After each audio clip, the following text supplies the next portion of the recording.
कंगना रनावत जो कि हमेशा से कुछ ऐसे टॉपिक्स के ऊपर अपनी बात बोलती हुई आई हैं जिस पे कि उनको पब्लिक का सपोर्ट भी मिलता है,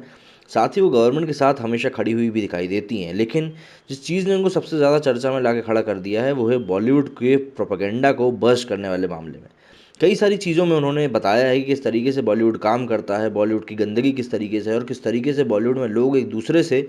बिना प्यार मोहब्बत के ही काम करते रहते हैं, क्योंकि सबको अपना काम निकालना होता है और सबके सब एक नंबर के सेल्फिश होते हैं। ये सभी चीज़ें उन्होंने बताई और उनकी जो लड़ाई करण जौहर से चलती है वो तो जग जाहिर है। अभी कुछ दिनों पहले जब कार्तिक आर्यन को दोस्ताना 2 से निकाला गया था और धर्मा प्रोडक्शन द्वारा ब्लैकलिस्ट किया गया था, तब भी उन्होंने कार्तिक आर्यन का सपोर्ट करते हुए उनको कहा था कि तुम्हें डरने की ज़रूरत नहीं है, तुम अभी तक यहाँ सिर्फ अपनी मेहनत के कारण आए हो और आगे भी तुम इसी तरीके से आगे जाओगे। अब उन्होंने हाल ही में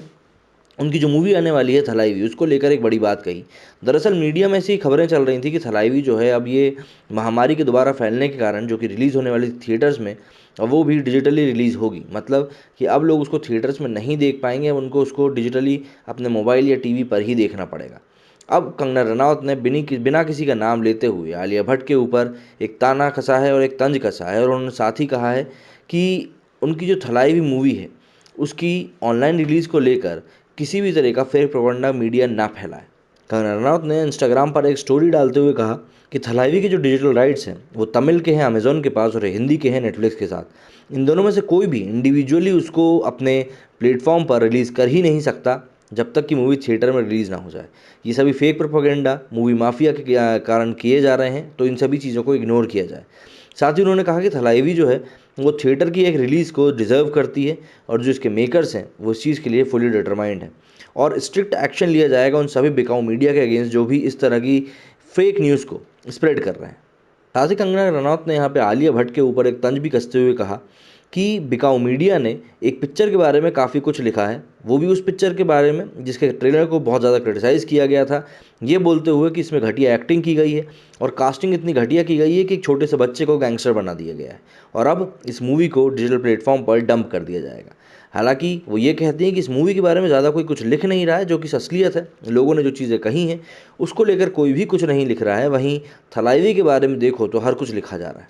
क्योंकि इसके बारे में मतलब गंगूबाई के बारे में मुझे कोई ज़्यादा मूवीज़ दिख नहीं रही हैं। अब बात यह है कि यहाँ पे उन्होंने आलिया भट्ट के ऊपर तंज कसा है। दरअसल गंगूबाई काठियावाड़ी का जो ट्रेलर रिलीज़ हुआ था उसके बाद ये बातें सामने आई थी कि इस मूवी की कास्टिंग गलत हुई है, क्योंकि इस रोल में आलिया भट्ट कहीं से कहीं तक भी सही लग नहीं रही हैं और बिल्कुल एक बच्ची जैसी लग रही हैं।